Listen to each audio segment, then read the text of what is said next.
Hi, Mike from the Rural Montana family. It's time for another Starlink update from our place here in rural Montana. This time we are going to look at how good or bad Starlink works with obstructions. Let's go!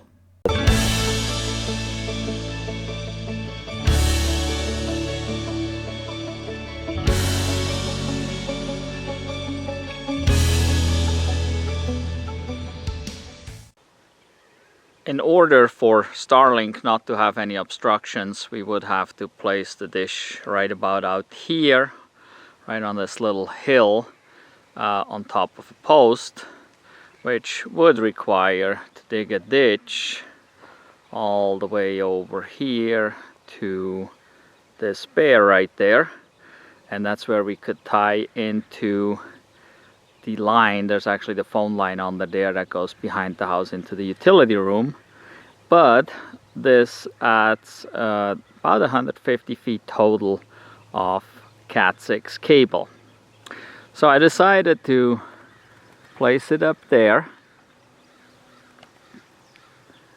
right up there for now, and see how that works. But you can see we have tall trees right behind the house here, and obviously setting it over here brings us away from that tree line, and now we're much closer, so we have obstructions.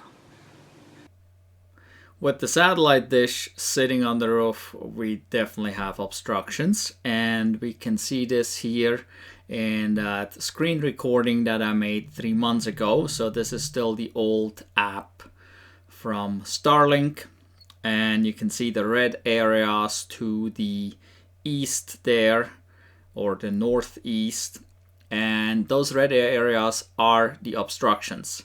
And actually the one farthest to the east that shows the most red is probably the tall tree right behind the house here that sticks out into the field of view about 15 to 20 feet, while the smaller red areas are the tree tips that just stick into the field of view a little bit. But these are the obstructions we have seen back when, and nothing has changed in regards to that, and we have been using Starlink with those obstructions. So here you can see the stats from back when we did have some obstructions, but actually very few. If we look at this, it shows for the last 3 hours we had a total of 23 seconds obstructed. We had a total of 20 seconds with no satellites, and we had 1 minute of other outages. Other outages are usually network issues when Starlink does something and we just don't get a signal for some reason. But you can see around 12:45-ish there is one of those dropouts where we have an obstruction, and then once the obstruction is gone it will have to reconnect. But over 3 hours, only 23 seconds, so not too bad at all. On the bottom right corner there you can see the latency.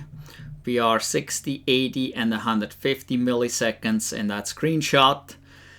And the latency does not really affect the average user much at all. It comes in if you're doing some gaming, high-speed gaming with other people via the internet basically. But for the average user, like for us out here, it really doesn't affect us much at all. We haven't noticed any issues due to latency. We experienced some issues due to obstructions only. So, and then obviously we did a speed test just to see how it looks. But these speed tests, they vary a lot from 1 minute to another, from one day to another. And as you can see here, it goes up pretty decent. We had a speed of 76 megabits per second back when. We did actually a couple tests within about a 10-minute period. and we found that even then the speed varied from like 30 to 150 megabits per second back when. But this is the one that I recorded that came out at 76, which is pretty darn good. At 76, as an average internet user, you can do anything. I mean, you can stream movies without any issues. You can watch your YouTube videos, upload downloads, no problem whatsoever. So now here you can see a screen recording of my cell phone from 3 months ago, and it shows the same obstructions, obviously.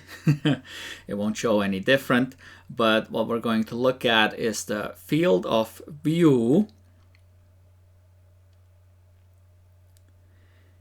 Here we go. I'm on top of the roof, and there you can see that tall tree. This is going towards the east. Now we're going back towards north and then west. And so from about north to west there, we have no obstructions whatsoever. Coming back here, you'll see towards the east we have some obstructions. And I ran a speed test up there real quick as well, just to see for fun. And like I said, it varies greatly. So here you can see that speed test came in a lot lower at 30 megabits per second. Still plenty to do all kinds of internet stuff. Still not really affecting anything we have been doing.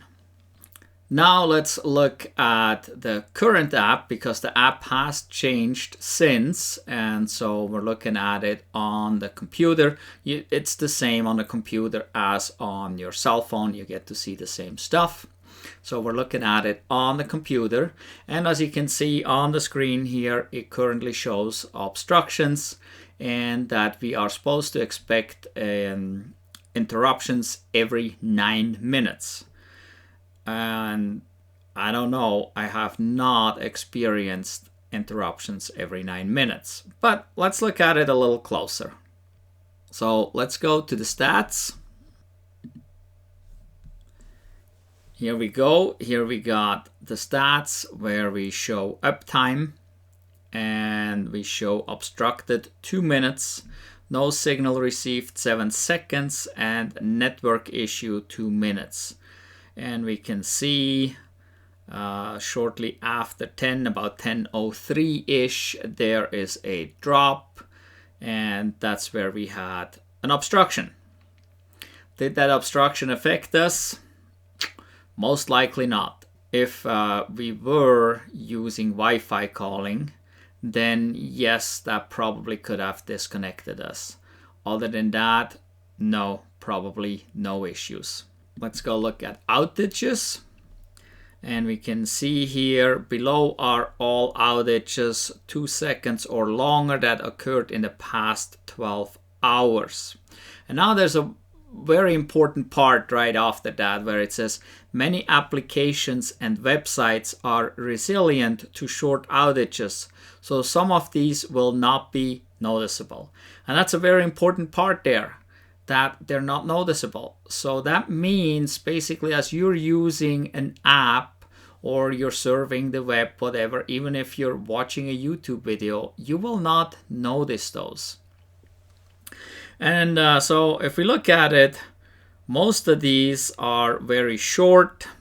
The longest obstruction we have is 15 seconds. We have one at 1:53 a.m. and we have one at 8:11 a.m. at 15 seconds. Those are the longest obstructions we actually show. The short ones, 4, 5, 6 seconds. But then we have other stuff too, like network issues. So there is a network issue actually at 2:19 a.m. was 54 seconds. And a network issue is not an obstruction, obviously. That's something else. That's usually something where Starlink maybe updates something, changes something, and it's down for 54 seconds. So the network is down. And you can see there's been several during the night, these network issues. obviously most people sleep at this time, so it wouldn't really affect you anyway, those network issues. But that said, the network issues, the longest one was 54 seconds, which is much longer than the 15 seconds of a obstruction that we had. So overall, you see a ton of them, a ton of obstructions here and outages, but actually noticing all of them, no, never had that problem that we notice all of them. And here we can see the visibility. This is the new style. Compared to before, you've basically seen kind of more or less the planet showing, a round circle with your red obstructions. Now it's this fancy thing that goes around in a circle, and there you get to see in red the obstructions. In my opinion, this is kind of hard to interpret here. It was very easy to see in the old app that my obstructions were mainly to the east, somewhat going up towards the north. And that is clearly what I seen when I was on the roof, that these trees were to the east, and then the few shorter trees where just the tips got into the field of view were more towards the north. And that was easy to see, while here, in my opinion, I can't really see that my obstructions are to the northeast. I don't know. Maybe somebody needs to explain to me how to interpret this thing, but it almost looks more like the obstructions are to the west than the northeast. But it looks fancy in any event, and you can even turn it around here. But if you look at it now, like from the top here, it shows red towards the west, and it is wide open to the west. So that is certainly not correct. So I don't know. Maybe I'm looking at this completely wrong. That could be. Doesn't really matter. I know I do have obstructions. I know where they're at because it's easy to see with the field of view. And I know how long they are. I can look at the stats and see what the obstructions are, how long they are. But still, that doesn't really tell us anything about how it actually affects us using the internet. And that is the most important part. So let's look at a speed test today, just for fun, and see what it is today. This can vary from 1 minute to another, as I said previously. We'll see what we're getting here. We're not super high, it looks like. It's still going. There we go, 59 megabits per second. And I can redo this here in a few seconds again and get a completely different result. So if you run a speed test, you don't necessarily see what you really get as an average or the whole time. This is really just what you get right then and there during that period. So let's run a second one, just because. Let's see where we're at now. And it looks different, quite a bit different. So now we're running 110, so much higher already. And this is just a few seconds after the first test. So these tests don't really tell you necessarily how good your internet is. I've seen 250 megabits per second, which is super cool, but then I could do another test and I had 100 megabits per second, just like 10 seconds later. So it's not a clear indication of your speed. And this varies quite a bit. If you are used to having a cable connection, you may get much more stable speeds just because you have a cable connection. There's not as many influences there as going through the air here, basically from your little satellite dish up to the satellites and so on and so forth. There's so many more variables there that can affect the speed. And so that's why this changes so quickly. But overall, the average speed is basically what we would like to see, and we can't do that with the test right here. There may be some testers out there that can do an average speed and just monitor the speed over a longer period of time. I don't know, but it always comes down to, can you use the internet? Is Starlink working even though we have those obstructions? And that is the most important part, and that's what we really need to know. So in our case, you now have seen what obstructions we have, the trees. You've seen it in the field of view on the phone screenshot, and you also seen it how Starlink shows it on basically on their map, if you want to call it that. And so we definitely have obstructions. They're relatively big, I would say, but there's probably other places with more obstructions. So for us in rural Montana, we have in many places there's lots of trees, lots of homesteads. Places are out in the forest. Sometimes it's down in a canyon or in a narrow valley, and even the mountains may become an obstruction. And my wife is a realtor, and she has been showing properties, rural properties. And I went with her and I checked out Starlink to see what the field of view would be from those properties. And most of those properties will have obstructions. So I think this is a pretty common problem for places, like I said, like here where we have trees. If you're in the forest, you need quite a bit of room to not have obstructions. But it does work with obstructions, and that's what we basically found out over the last 3 months. We have a total of about 8 devices that can connect to the network. They're not always on, and even if they're connected, they're not necessarily doing something. So they're not really taking any bandwidth away, they're not taking any speed away from using the internet. So we have basically 2 laptops and 2 cell phones, a tablet, and the TV. Those are probably our mains that connect to the network. Then we have 2 Teslas, and they may occasionally connect to the network. Our 2013 Model S will connect a lot less than our 2018 Model 3. Our 2018 Model 3 does a lot more online with sending and receiving data. But they're not continuous, they're just at certain times. So what we mostly use is probably the laptops, tablet, and the TV, along with the phone. And phone, the thing is, we are using our cell phones via Starlink. We are using Wi-Fi calling. Some people may or may not be familiar with this.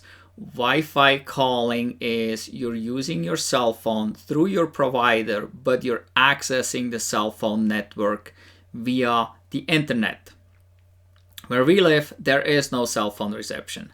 So out here, your cell phone don't work. We have to have a landline, old-fashioned landline, just in case of an emergency. So our landline is very basic.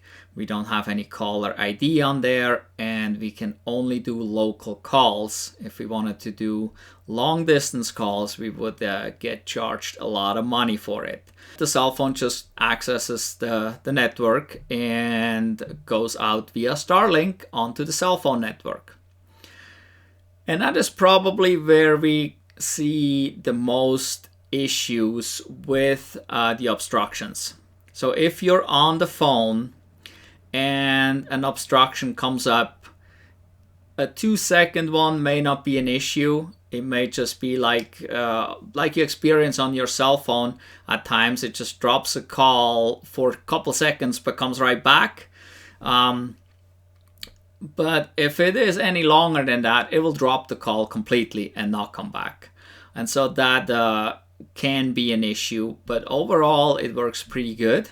So it's not too bad. It's much better than not having any reception at all. Besides that, using our laptops for doing like regular internet activity stuff, we don't notice really any issues. I would say maybe once every other week or so, it drops long enough that we notice that the Wi-Fi is still here, but the internet is gone because we have an obstruction. Or it could be a network issue from the Starlink side as well. I used to go in and just look at it right away to see what it is, but I gave up on that because why bother? It's there no matter what, and it is just for a very brief time usually. So we did not really experience any issues, like I said, maybe once every other week with using the laptops, the computers to access the internet. Where we probably see an issue probably once a week is when we stream a movie or watch YouTube videos on the TV. And the bigger problem there is most likely the TV. It seems to hang up once it loses the signal for a certain amount of time. So if it loses the signal for over maybe 30 seconds or so, it may just get hung up where it is and keep going in circles forever until you usually go back in that video or in the movie a little bit, rewind a little bit basically, and then hit play again. It was even to the extreme where we had to actually get out of like YouTube and go back in on the TV to make it work. But those were the extremes, and the extreme happens very rarely, but probably once a week we experience some buffering on a movie or on a YouTube video, and then it keeps going again. So overall, very little interruptions. If you're a gamer, that will probably be a huge issue, especially if you're in a game and it drops. But that said, Starlink may drop anyway while you're in a game, not just because of obstructions. So for us, it actually worked really good. We're pretty happy with it. And what we experienced, these few obstructions, don't necessarily bother us. Obviously, yes, when it happens, it's annoying when it happens, no doubt about it. That's just like when you're on your cell phone and the call drops, no matter where you're at. It's kind of annoying at the time, but in the big picture, it really doesn't matter much. So with those obstructions that you have seen, that we have, you can definitely live with. You don't notice a slowdown in speed. You don't really notice much about these obstructions at all. It still works really great. So it's possible that even with more obstructions, you could still have decent internet. And I'm wondering if anybody out there has more obstructions. And if you do, please let me know down in the comments and share your experiences. That would be very interesting to see. For us, I think I'm going to leave the Starlink dish up on the roof. Maybe with future improvements of Starlink, those obstructions that we have right now won't even be an issue at all in a year or two. I don't know. It could get much better. Could also get worse, never know, but I would assume it gets better the more satellites that are up there, the more improvements they have. Obstructions may be more avoidable in the future with faster or earlier satellite switching or something like that as the signal gets transferred from one satellite to another. Don't know, but I think Starlink with obstructions works great, and at this point I'm still going to give Starlink 2 thumbs up. I'm still full for it. This is the best we ever had. In any event, if you got any good information out of this video, please give us a thumbs up. And if you haven't done so yet, please subscribe to our channel, hit the notification bell so you don't miss out on any of our future videos. We have tons of stuff about living in rural Montana, about our electric cars. We have snowmobiling videos, we have critter videos. We are hopefully going to get an electric snowmobile this winter, hopefully. And we certainly will share videos about that as well. Thank you for watching. Goodbye.